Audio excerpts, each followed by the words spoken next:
on the in the email that I sent. But as you know, we're getting ready to launch GE NXT in response to Blackbaud also launching their RE NXT and FE NXT, which basically all of the applications will be compatible. It's kind of going to work the exact same way that the systems work now with regular Razor's Edge, Financial Edge, and GE.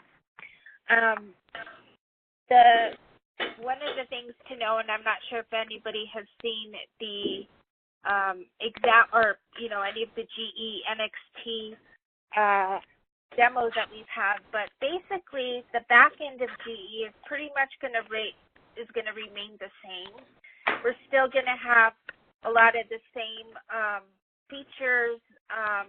If you're not working on the web application or cloud-based portion of the NXT, you'll still be looking at the what we're calling the legacy GE.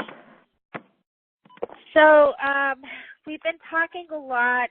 Denise Applegren has been really instrumental in also providing a lot of input to the developers and talking a lot about how we can improve processes and maybe improve the scholarship portion.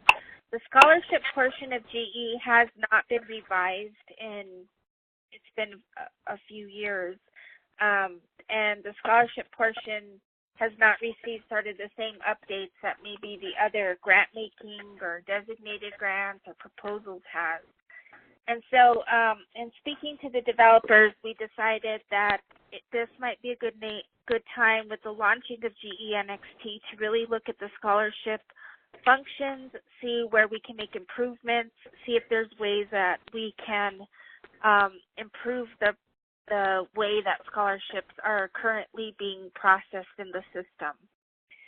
So I thank you all for also taking time to, fill out the scholarship portion survey that I sent out. And so a lot of the answers or sort of the information that we received back was I have to say, pretty much what I expected. A lot of people are kind of struggling with the same information. And one of the things that I have found is that when I first started at Fusion, I didn't really work too much on scholarships except as Leanne, which was a really difficult process that they have in Saginaw. And but then as I slowly have been working with all these other community foundations, I'm just realizing that there's a lot of work to be done in the scholarships. And so I just wanted to take a moment to just talk about each of the questions that we asked and see if there's other things that we can just talk about a little bit. So the first thing is the application and sort of, looking at GE and the information that gets transferred over to the actual scholarship applicant record, which again is, let me pull that up.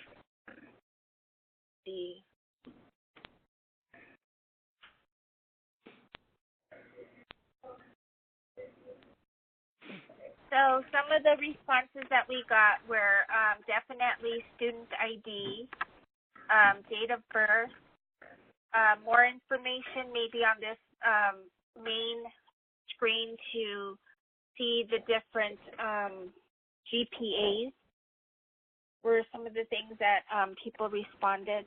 Was there anything that you all want to just talk about a little bit in regards to the app, what we're collecting here? Denise, can you make your screen a little bit bigger? I don't even know where you are actually. Are you in the profile? Yeah, I'm in the I'm right inside. So can everybody see my screen? I can see it. I can, maybe it's just us then. At the bottom of your screen, there's a plus and minus to kind of scroll in and zoom out, Edna. Okay.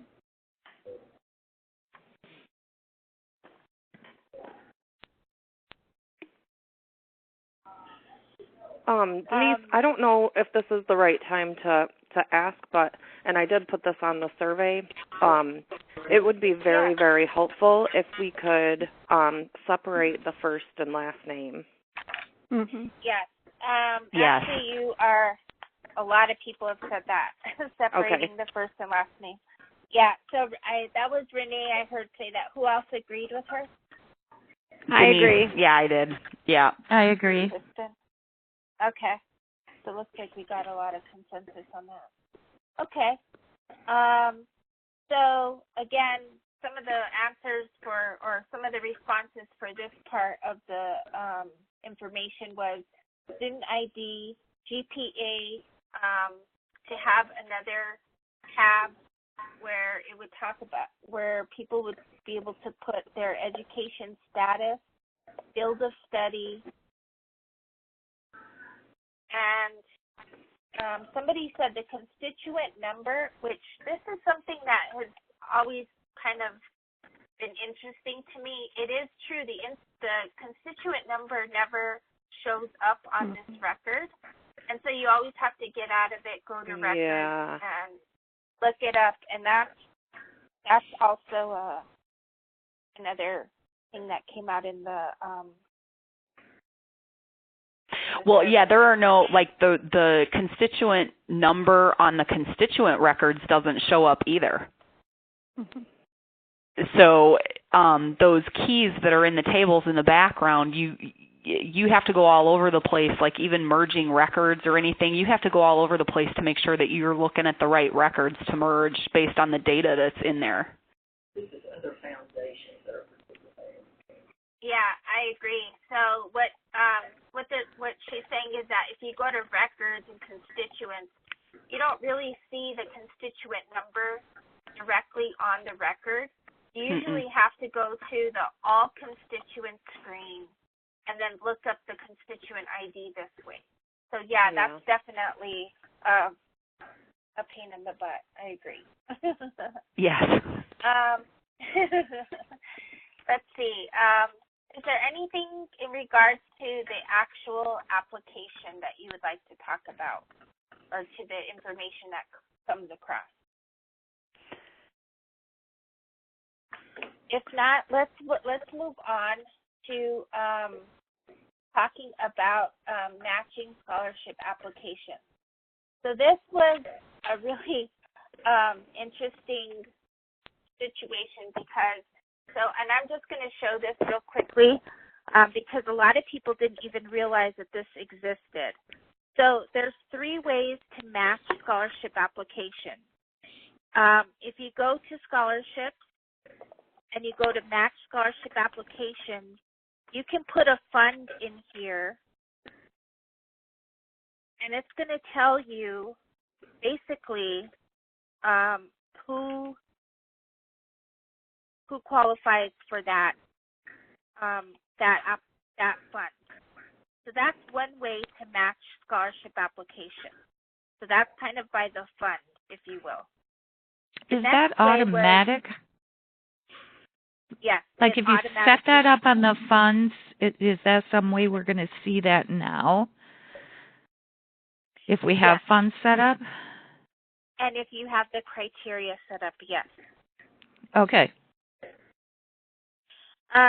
The other way is so that was match scholarship fund is matched to application. I'm sorry.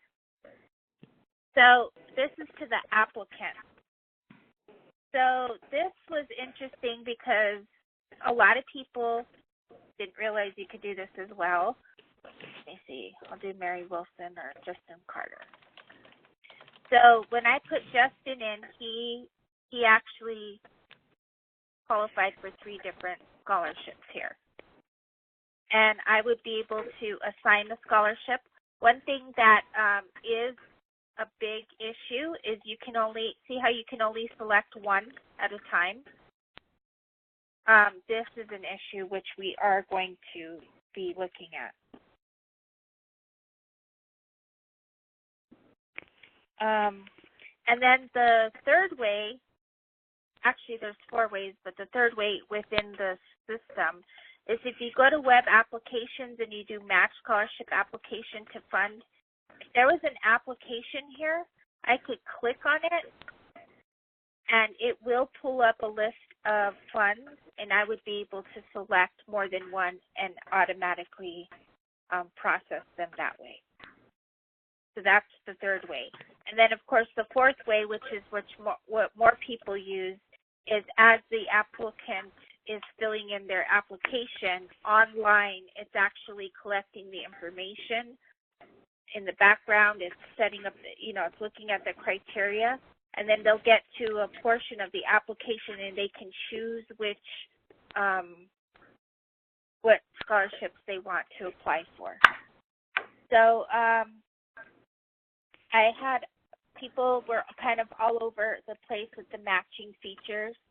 A lot of people felt like it was very hard to use.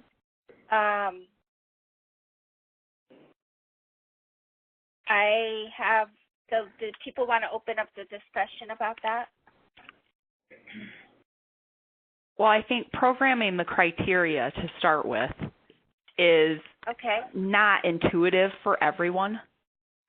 And so especially when you have real simple criteria, like for some scholarships, it's really quick and easy. You have a couple of things, you put them down, it's all straightforward. You don't have to use parentheses or anything like that, and then that's not bad. But most of us, I know we do, and I'm sure that most everyone else does, have some pretty complex criteria because, donors. And so, so when you start getting into complex criteria, we have some scholarships that we've got 21 lines and we're 5 parentheses deep trying to, so it gets really complicated, and trying to make sure that works correctly the way that we've got it in there can get kind of crazy. And some of the issues that we have is that, we're constantly in contact with our donors year over year, at least the living donors. We look at how many scholarship applications did we get for a particular fund, and, does that really meet the target? Do we need to try and tweak the criteria to open it up? Are we getting everybody and their mother qualifies for this scholarship because the criteria are so loose, but that's not really what they're, we don't want our committees to have to review 100 applications for the same scholarship kind of thing. So every year, some of the criteria can change a little bit on our application, for each fund, and then we have to go back in and try and make changes to it. And we've had issues with that. That's always a scary thing every year. I agree with that. I'm sorry. This is Edna at the Winston-Salem Foundation. I agree that is complicated. But we do have all of our criteria in now, and it's like with some of them we had 70-plus lines because it was really scary at first, but we've got them in there now. But then I, too, am thinking about if we have to go back and change something. Like, for instance, if we wanted to add a college, if they wanted to make, a fund available for specific colleges and they wanted to add a college, it's like you need to keep all that criteria together in the parentheses. So how are you going to go back and add a line there? There's no place. I mean, you could add one at the bottom, but it wouldn't be in that group. You see what I'm saying? Right, and that's where you're assigning the order is really important. Yeah. And when you get that deep into the criteria, and when you look at the box at the bottom where it says logical criteria and it's supposed to list that out so that you can read it better, that doesn't work. It's not right half the time. So, I have it took a while. We hired a new scholarship officer not long after I started with the foundation, and I have a technical background. So I've done some programming in the past, so for me this was very logical. It made sense to me. But it took her, there was a learning curve for her to be able to do her job. And initially I was very heavily involved in helping her get the criteria in there and getting it correct and all of that kind of thing. Over time, that's gotten to the point where she doesn't need me now 99% of the time. But still, every once in a while, she'll run into an issue and she'll say, Denise, you got to look at this because I'm missing something. And often it's not obvious. It's a matter of, do I have enough parentheses, open and close? Do they match up? So, it just seems I like. have to say though. Go ahead. I really feel that this. I like the way it works when it works. That it matches in the background, and then the students know what they're matched to. A lot of the software we had looked at prior to this, it would match, but the students never knew what they were matched to. So I do like the way this works when it works. Yes. This I just think that there's a more user-friendly way to address this that would make more sense to the layperson who doesn't necessarily have, a background in programming and who doesn't, and there isn't good documentation about, instructions on how to do this and that kind of thing either. There actually is instructions, but we just didn't have them. This is Renee, and we had a really hard time with the matching and coding, as Denise knows. But once we figured out how it's done, we were just trying to do it without any instructions or whatever, and I was bugging Denise all the time. And but then once somebody pointed me to the instructions, I'm like, oh my gosh, and I guess I should have known where to look, and everybody, Denise and Matt were thinking we already had the instructions, probably thinking we were crazy, like, why don't you just read the instructions? But once we got it down, we have tons of funds that are kind of crazy with the criteria, which we're going to encourage donors. We're going to have more restrictions in that area from here on out, but we finally got everything coded correctly, and I had to go through it multiple times, and Erin had to go through it multiple times, and then we even had to correct things as we were going through when a student said, hey, this should have popped up, and it didn't. And so it was kind of crazy for a while, but I do have to say right now, after the scholarship the application is closed, and magically all of the applicants are matched with the funds, and they're just in there. It's kind of amazing. So the coding wasn't that great and kind of sucked to get through, but I do like it now when it works. Renee, how many scholarship funds do you all have? 110. 110. Okay. One of the things that we actually did for Renee, which was, I was like, why don't we have a report that does this?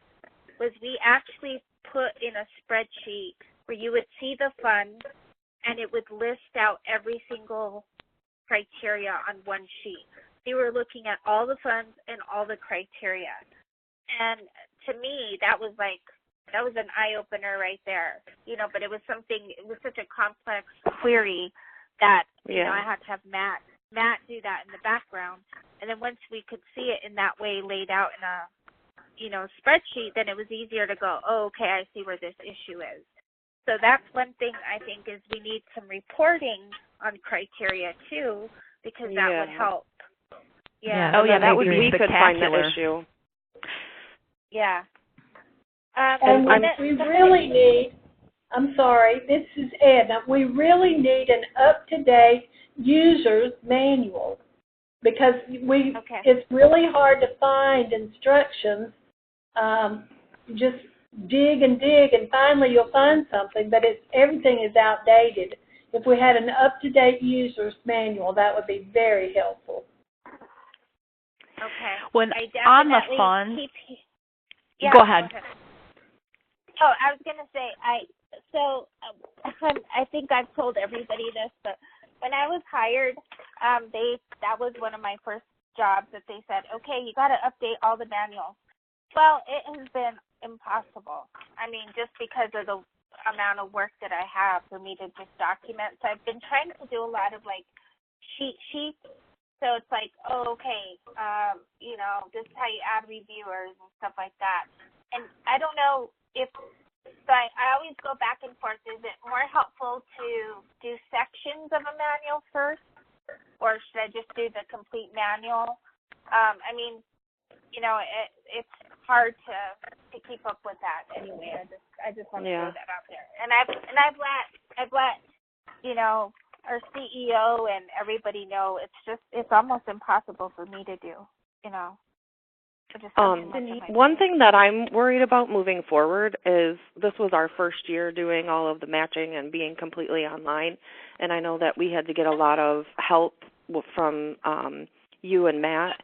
And so what happens what's the right process moving forward? Because, we were in such a crunch. It's not like you all had time to show us what you were doing. You were just doing it. So to know and then some things have to be you all and some things we can do. So I guess that's part of the manual, but just knowing, how to do things moving forward, because you all did so much for us this year. Denise, I think that if you could do it section by section, that would help, because eventually we would gather all the sections, right. instead of just trying to do just something on the fly, to kind of get us by. If you could do it section by section and maybe just start at the beginning, Right, exactly. One of the other things that would be really helpful, I think, as far as understanding things, so your screen is on the scholarship fund record, right? If you go to the summary tab. Summary here? Yes. Mm-hmm. Okay, there are a ton of fields on this tab, and I still, after 3 years of working with the system, I still don't know what fields actually apply to us and what fields do absolutely nothing that are legacy fields that have to do with proffer. Okay. Like there are fields I've put information in and it does nothing. And I'm like, okay, well, I don't know where else to put this. So having an understanding of which fields apply only to proffer, which fields are necessary when you're using Spectrum, which fields don't mean anything to anybody if they're not using either one, would be extremely helpful. Okay. Denise? I have a suggestion. Wait a second. I think we need to clarify what proffer does. Denise. Proffer? But what she's saying doesn't apply to scholarship module and proffer. Proffer is just the old system, correct? I mean, we don't really need to know all the specifics about that. Yeah, proffer is just the old system, but I agree. That was Denise that said that, right? Yes. I actually just heard that a couple of weeks ago from another foundation. They were like, why do you even have those fields if they're not even applicable, to what, for filtering or anything like that. So I have heard that before. Okay. I have a question about, one of the things that I have come across with different foundations, and it's not anybody who's on this call right now, but when you guys went to go open up a brand new scholarship fund, and you went through this process, was it intuitive to know that the funds that you're pulling are really existing funds, that you're not really creating a new fund? Because this seems to be an area with new people that they're sort of confused about, that you're just pulling in the fund, and so the fund has a different ID for scholarships. You mean if it's I mean, already yeah, created, like on the Yeah. RE side? Yes. Yeah. Yes, exactly. Okay. That seems that- fine. Yeah, I mean, we knew that, but I guess that speaks to the complexity of the way that the system was, and I guess the way the system was developed, because there are a whole bunch of like, instead of having a single record for something and connecting all of these other things downstream to this one record, there are multiple connection points that leave everything open to error. And it makes it more difficult to troubleshoot a problem when you have it, because you could have 4 different places that you have to look and see if you did everything right in order for all the connections to be made. Yeah. So when I was looking at this, I thought, wouldn't it be helpful to have here somewhere? I mean, you can go directly to the RE record here, but a lot of people don't realize that. You know, they're looking at, and like we on this, a lot of people don't have even the fund number right here.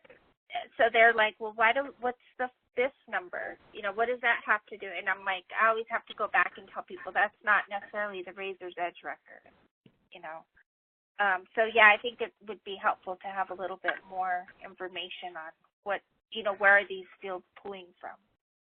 Well, and I guess, can I make a suggestion at a high level? I think one thing that would be extremely helpful, because I know that they can't go back and change how it would be a totally different program if you'd be starting over from scratch to change the way that works right now with all the different records that have to be connected. And I get that, but what would be really helpful, do you know what a process map is?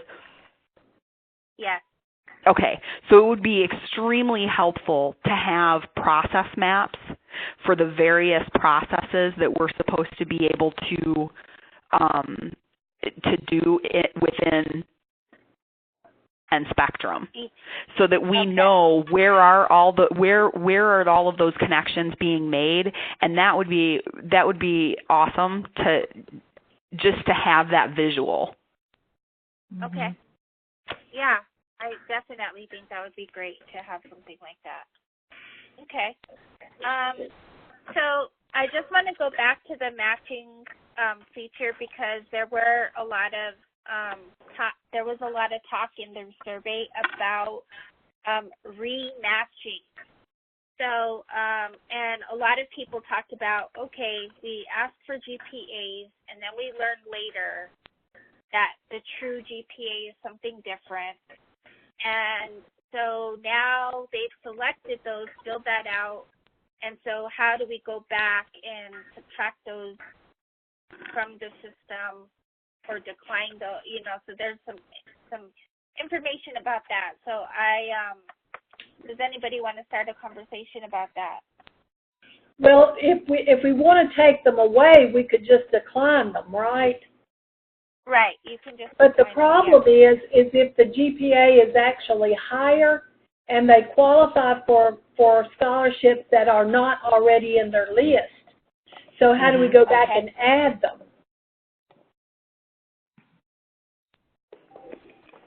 I guess I don't even understand the question. Okay, so let's say somebody, you're asking for their GPA, and they put something in, and at the time maybe they think it's higher, but you might get documentation later on or something, and you say, well, they actually didn't qualify for that, so I'm going to have to decline them.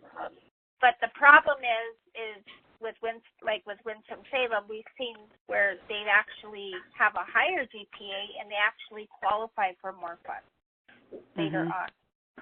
And so how do you add those funds and let the student know at the same time that they qualified for more? Oh, we've done that multiple times, like adding them or subtracting them. We just go into the, where you click which students qualify or which students the reviewer should see or not see. We just either add them or take them out. Okay. Yeah, but they're not in the list. They're not in the applicant's list at all. Because they weren't matched to that fund, so they don't appear in that grouping. They don't have an application for that fund. Right. Yeah, this this is where she's talking about, so they don't show up here necessarily here in this application. Okay. All right.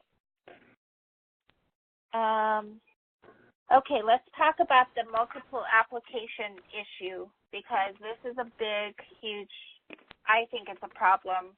Other foundations say they want it to be that way. So the issue is, if you're matching a scholarship, it actually creates, let's say if I qualify for 10 scholarships, it's going to create 10 different applications and put those in the fund. The issue that people are saying with that is that, okay, so if I have 10 applications, I have to go into each application to make a correction, like maybe GPA, or I have to go back in and add, maybe a lot of people don't get their transcripts until later, so then I have to go add their transcripts and add them to. How do we do that after they're submitted? Yeah, I didn't know that we could. Because that was one of my complaints, is before, when it was whatever proffer, we could go in like the online or net community or whatever, and as administrators, we could go in and change their EFC or add a document or whatever, but I didn't think there was a way for us to change anything after they were submitted. There is, but I didn't know that you could upload documents. So that's interesting to me. I knew we could edit the applications. We do that every cycle, but I didn't know that we could upload documents for them. Yeah, so that is one of the new features in the new Spectrum portal, is if you go back and you add any type of documents or media, you can do it here. Here is the issue. This is the issue, though, is you have to have a field in order for your reviewers to see it. So let's say somebody sends in something you didn't ask for and you don't have that as a profile field. There's no way to show your reviewers to see that.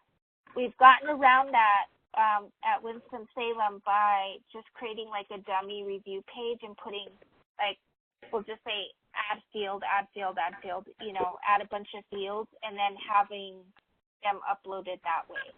But that's kind of complicated. But yes, in the new version of Spectrum, you can add attachments and have your reviewers see them. So where do you go just to change something in the application itself? You go to the profile field here, and let's say that you wanted to change,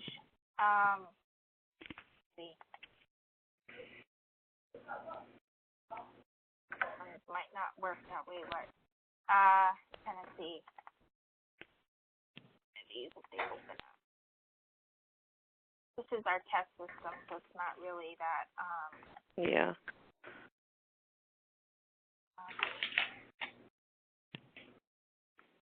Maybe that can be in your user manual that you're. We're usually doing it at the web app level.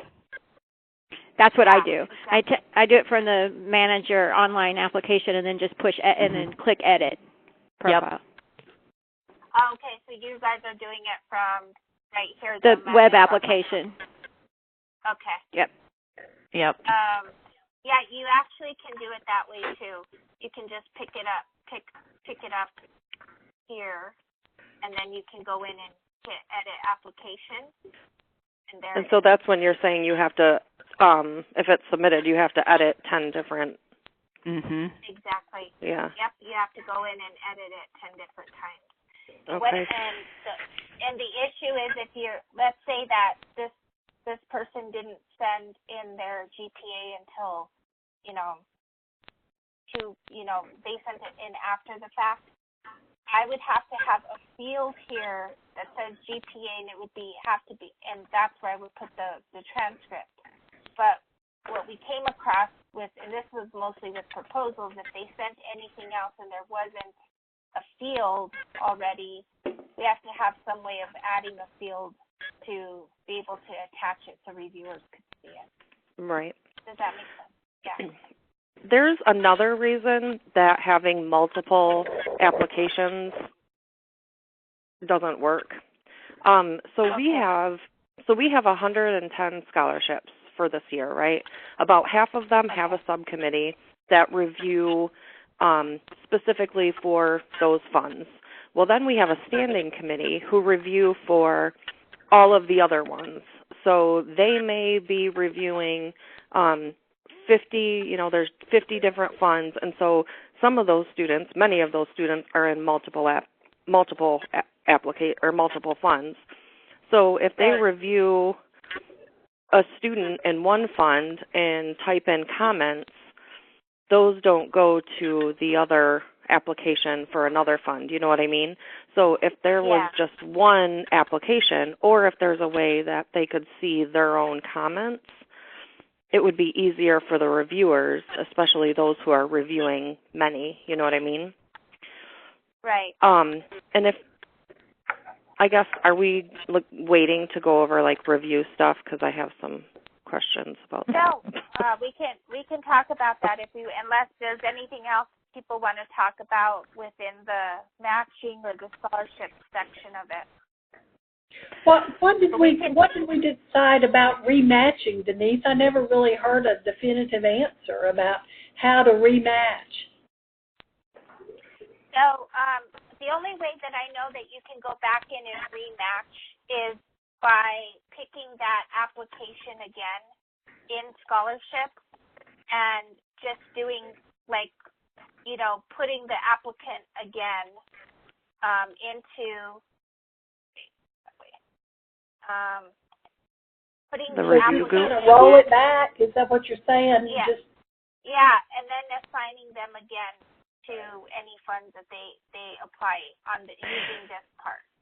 So what happens though then on the student side, because we have addendums for every fund because that's where their essays are at that are fund specific. So then what happens on the applicant side on the portal, are they notified that they've matched with another scholarship so that they can go in and fill out and submit the essay? Or how does that work for them? Does that just pop up the essay page for that application? Does it replicate the application another time to match with that fund or what? As far as I know, there's no way to notify the student automatically. Like the portal doesn't. If you select it, that addendum will show up and it'll say you need to complete this addendum. But the student doesn't know that unless they got. We just have to email them or contact them. Yeah. Exactly. Right, and that's fine. That's fine. But my bigger concern was, okay, so then does it just duplicate the application again, so that now they have this complete application and a new addendum page that's available for them to complete? Is that? Yeah. So the addendum, okay. They can still go back and complete the addendum. Yeah. But okay. Wouldn't they have to go back and select all the applications they want to be considered for again? No, they wouldn't have to do that. Okay. Because they've already selected. They've already pre-selected that. Yeah. We would be adding it on the back end. So how do you roll it back then? Okay. Yeah, that was what I was thinking. Well, you wouldn't necessarily roll it back. You're just adding the new applications, and they would have to go back in and fill in the addendum. So how do you add the new application? So let's say that if I was going to add them to another, if I wanted to see if they qualified for something else, I would select them and then I would assign them here.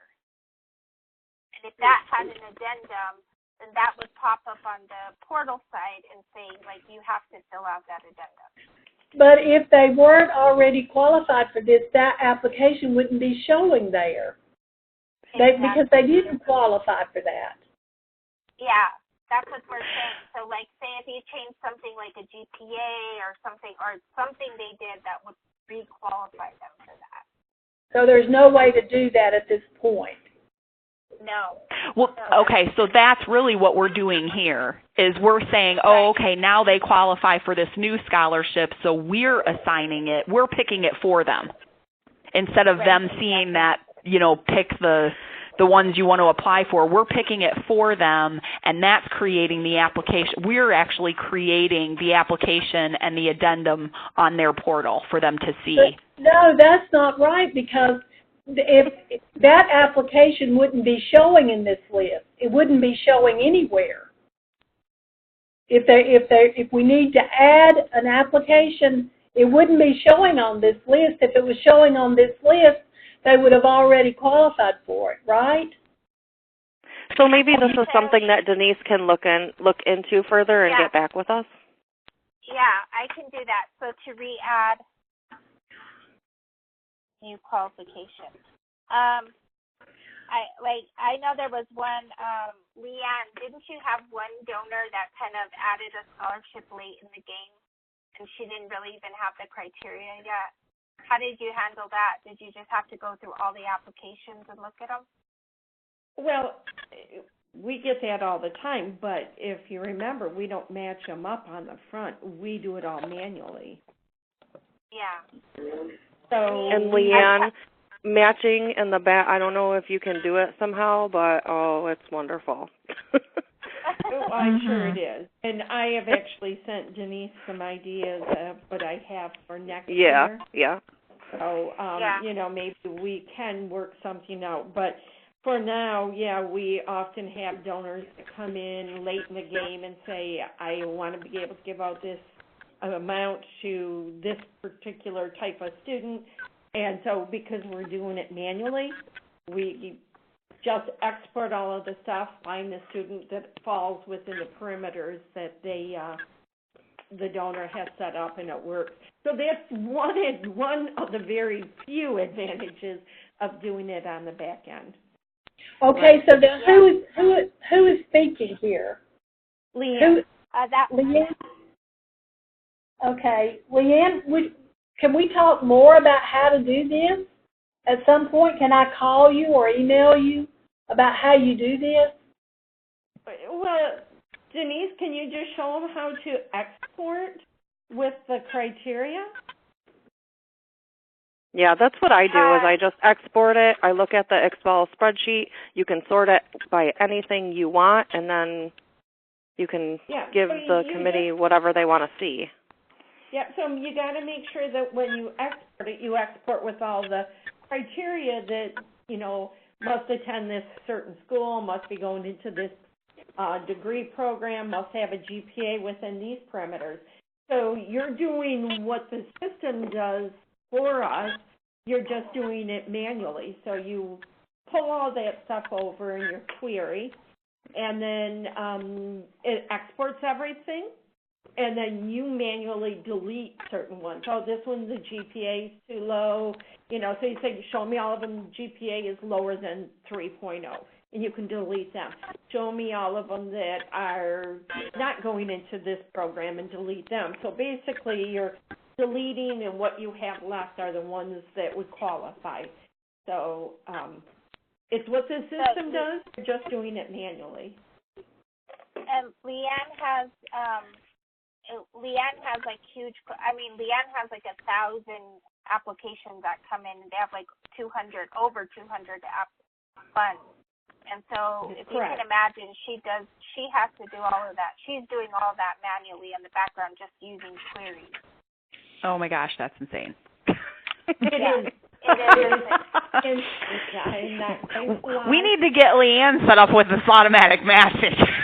Well, the problem is we don't have our our review program is totally different than everyone else's. We have everyone in a general committee. We have 220 some reviewers, and they are given a packet of 15 to 18 students that they just evaluate them in 9 different areas, not for any particular scholarship. So their scores then come back to us. We average, so everyone's seen by 5 reviewers. We average the scores, and then we add the weight for each individual scholarship.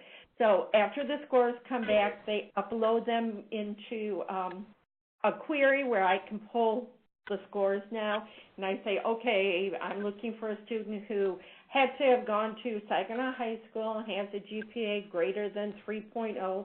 So I run the query, delete those that don't qualify, and then I add the weight that particular scholarship has set up. So they may say financial needs 20 points, GPAs 30 points, essay is 10 points. So then we do the math and then sort from high to low.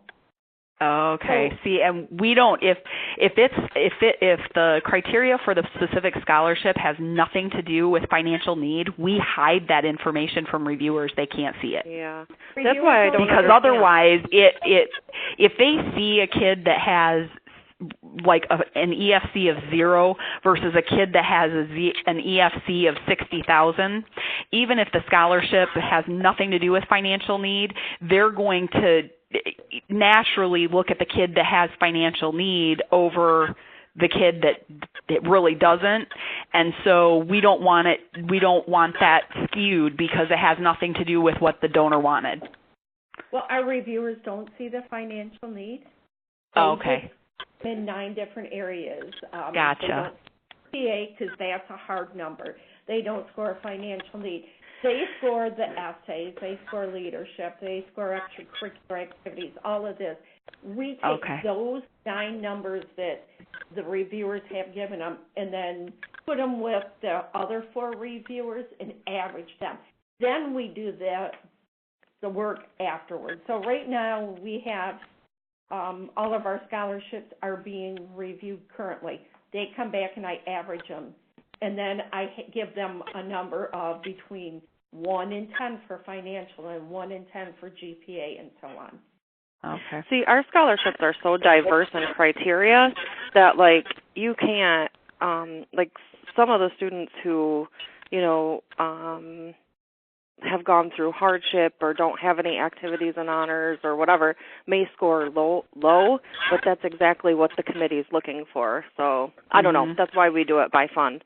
But anyway, so when they review, would it be possible for them to be able to sort what they see on that review page differently? So, for example, we have a Bay Commitment Scholarship, and we give so many to each high school. Can they possibly sort it by high school?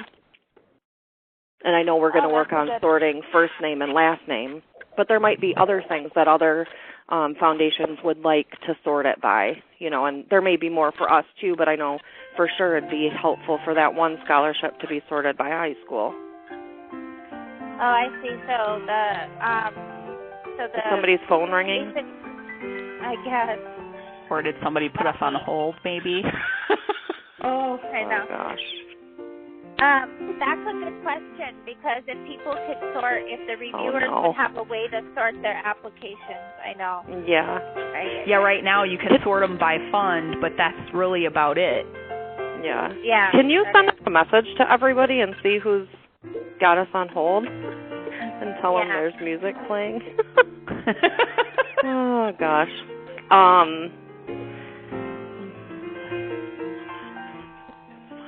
And then, is there a way for us to search for an applicant or the reviewers? Thank you for holding. So we look forward to talking with you yeah, soon. we're on hold. Please hold the line, and we'll be right back with you. Oh my God. I don't know who that is.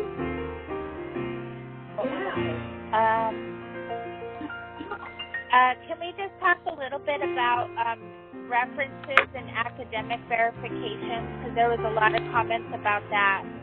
So, I think the references. Oh my gosh, I cannot believe it. Hey, Denise, can you mute everybody and then they can send you a message if they've got a question and then you can open up that line? Yeah, I hate to do that because it's supposed to be a conversation, but yeah, I guess. I can hear anybody. Oh, rude. There isn't any way that you can tell who's got us on hold? Sure, I think it's gone now. Oh, good. Nice. Denise, put us on hold. Yeah. One more thing before we move on. In that area where the reviewers, how we were saying if they could sort by high school and last name, first name, is there a way that we could add a search as well? Because especially with those standing committee members that are reviewing, hundreds of applications, right now they have to sort and then scroll until they find the one they're looking for, So it would be really nice if they could, just search for a name. Have a search field. That's a good. That's actually a very good. Yeah, I'll ask about that too. That's okay, great. Thank you. Is there any way that you could have like a report so that they could see all their scores at once and kind of compare students? Now it's like they're popping back and forth. You know what? That is actually a very good question, and we get that all the time with proposals because people get at the end of their review session and they're like, okay, well, I want to look at all of my reviews. And, on the portal, you can kind of see that you have the score and stuff. But to look at a report and be able to see that would be great. Like, some kind of a summary. Yeah, and even your comments, that they could print that out and bring it to a selection committee meeting. Mhm. Okay. Yeah, absolutely. We would love that.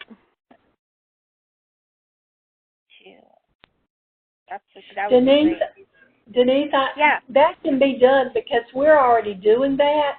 And Madeline, who is working on proposals, she's already created one too for this year. So, and it's really great. It's really is very useful. Okay. Well, right, but are we talking about staff creating that to bring to the meetings? I mean, we do that now. Or are we talking about the reviewers having access to run something like that for their own reviews on the portal? Yes, the reviewers will have access to it. Now, right now, for us, it's not on the portal. We have it out there on the Internet for them to go to look at it. But eventually, we hope it'll be on the portal, the Spectrum portal. But I don't think there's a place for it now. Edna, I'd love to see that and maybe see that and look at it, and then maybe when Denise has the bigger scholarship meeting next month, maybe we could just kind of show what something like that would look like. That would be great. Okay. That would be fantastic, yeah. That would be great. I can set up. Okay. Having the ability to have a split screen for reviewers would be really helpful too, so that they could scroll through the pages of the application on one side of the screen and be able to go through and do their scoring piece on the other side. Absolutely. Because otherwise they're flipping back and forth trying to remember where they were at, and it's kind of cumbersome for them. That's a great idea. Yeah. Absolutely. Okay. So let's talk a little bit about the reference pages. So some people love them. They think they're awesome, to be able to send out those reference pages and get them back. Other people say they're getting a lot of problems as far as on the portal you have the ability to resend references or remind people. So do people want to talk about that?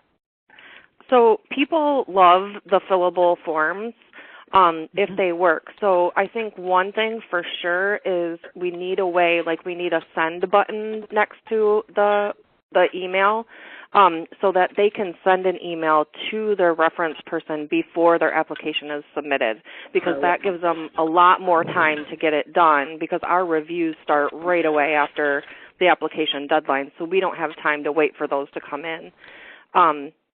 So do you think there's an opportunity to add a send button next to those so they can be sent right away before submission?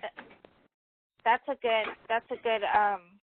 suggestion. I'd have to check with that and see if that's something that they could do. Okay, and then right now, the way that the system works for references and academic verifiers, the emails get sent to the references at the point that they submit the final application, right, after they've done any addendums and that kind of thing. But the applications, once they're replicated in that matching process, they're no longer connected.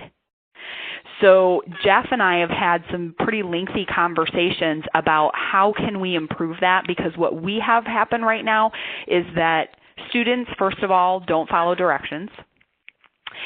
As I'm sure you'd have to read them in order to follow them. So well, exactly, right, exactly. And they're not the only ones, because the references and reviewers don't always follow directions either. Right. And so what happens today for us, we have our application deadline for the students to submit, and then our actual deadline is 2 weeks after that, to give the references 2 weeks to complete their stuff. But often students will submit as they finish an essay. I would. That's what's intuitive to me.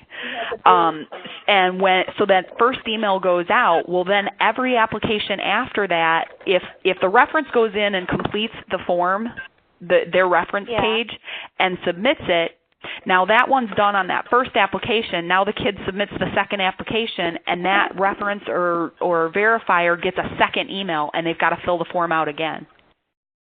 That's the way that works today. But Jeff and I have talked at length about a way to maintain the connection between the original profile application that they filled out and all of the duplicates that are created as a result of the scholarship matching, so that when they go in, if it doesn't matter at what point the reference completes their part, that one reference will connect to all of the applications for that student. So that's just another example of why having multiple applications is not working well.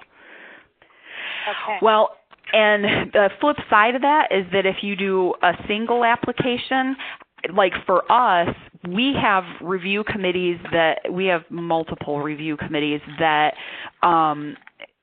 review different groups of funds based on the criteria. Similar criteria. And so if you have only one application, I don't know how you would have reviewers able to, because the criteria for the scoring and stuff is different, and what the reviewers see is different based on whether it's financial need or not, and that kind of thing. So there's a little bit of difference between the scoring. Yeah, all of ours are different too. I just figure I'm not a programmer. That's their thing to figure out. Right. But so then also we did have some problems with some people saying they didn't receive an email, and of course we, had them double check that they typed it right and check their junk mail and whatever. So we just didn't know what to do in those instances, But other than that, it worked really well. It would be really great if, as an admin, we were able to send those again. So right now, today, the student has to go back in and resend their requests. Yeah. But there are instances where the references got it, but now they can't find the email with the link. So they call or it timed out or whatever. Right. And so they're like, okay, how do we do this? Well, we can't resend the email, so we're on the phone with the reference, and we're like, well, we can't do it. You've got to call the student. Well, that's kind of silly. We should be able to resend that message to them as an administrator if they're contacting us. Yeah, and we've always just told them to contact the student too. But so that's the only thing with, and they were really, like the references, they were really confused, and maybe it's that addendum piece. They were confused, why am I getting another email? Or when I log in, one says new and one says completed, and do I have to complete it again, or is it okay if it's exactly the same? So I don't know what you guys want to do about that. But okay, so you're saying if they qualify for like 10 different applications, that reviewers getting 10 different. I don't know that they got 10 different ones, but I know that some people would log in. You know how you log in and you can see, because a lot of teachers, the ones that all the students like get multiple requests, and so they log in and see a bunch of names, and then it says new or completed or whatever. Well, the same student is on there like 3 different times, not necessarily 15 times. And so I think maybe, Okay. and I don't know who said that, maybe Denise said that if they had addendums, once they completed that addendum, that one was submitted, and so it resent another one. So maybe it's just for the addendums, another one is sent. I don't know. Okay. Well, yeah, because none of them are sent until they submit their final. Right. They have nothing left to do for that for an application. So yeah, so it's the first time they submit one for all of those, and then each time they complete an addendum because they're like submitting, that application. We also had an issue I noticed this year where a lot of students used their high school guidance counselor also as a reference. So the counselor got 2 emails, one as a reference and one as an academic verifier, but in Spectrum, because they're all reference pages that information goes on, there's no way to send a different email for each type.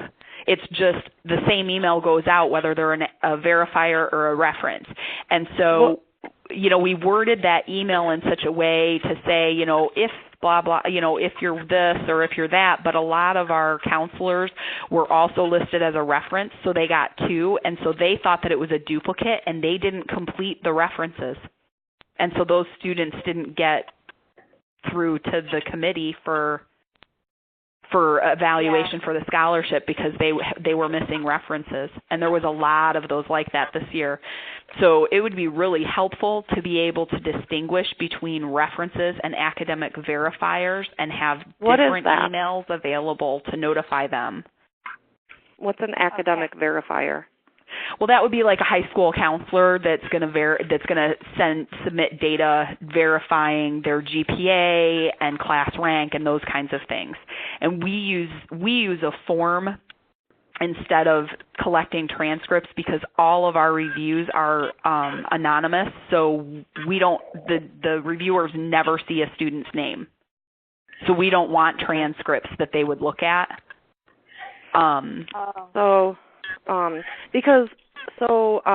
Transcripts kind of stink for us because students right now upload their transcripts, a copy of them, and they don't understand how to upload anything.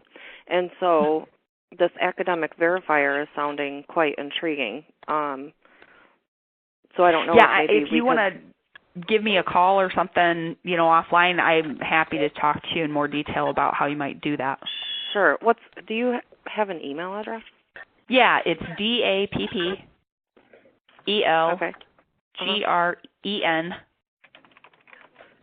@CFNIL.org. Okay, thank you. I'd like to send if everybody's okay, I'd like to just share like who participated today and who participated in the survey and send that out, and then people can just have everybody's contact information. Is that okay? Are people comfortable? That would be with that? awesome. Yeah, sure, that'd be great. Yes. And I did mention earlier that Denise, we're starting these new monthly what we're calling coffee talks, and Denise Applegren, the idea is to have one of our clients kind of co-host these. And Denise Applegren is going to be doing, and this is going to be open to all of the foundations. Next month, she's going to be doing the coffee talk. And I'm sorry, Denise, what day is that again?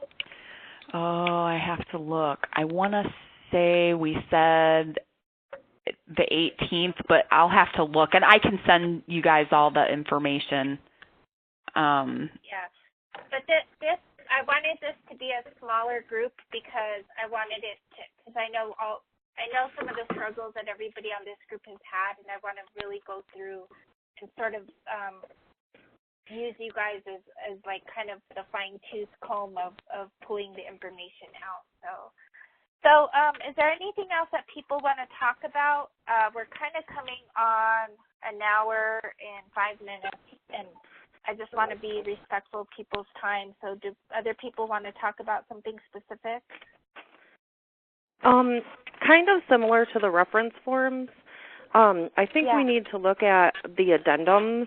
I just think the students I don't know, and maybe we just need to add something a little more detailed in the instructions if they would read them, but some of them got a little confused as to where to go because it didn't pop up.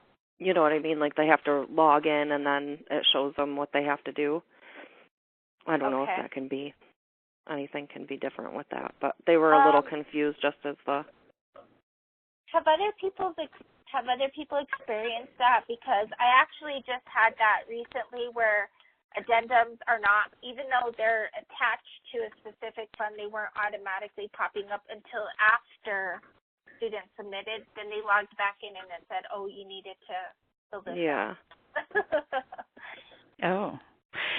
We didn't have that problem. Typically, after they choose the funds they want to match to, then it goes to a page that has a list of, with a link to all of the ones that they chose and if there's an addendum that has to be done for it.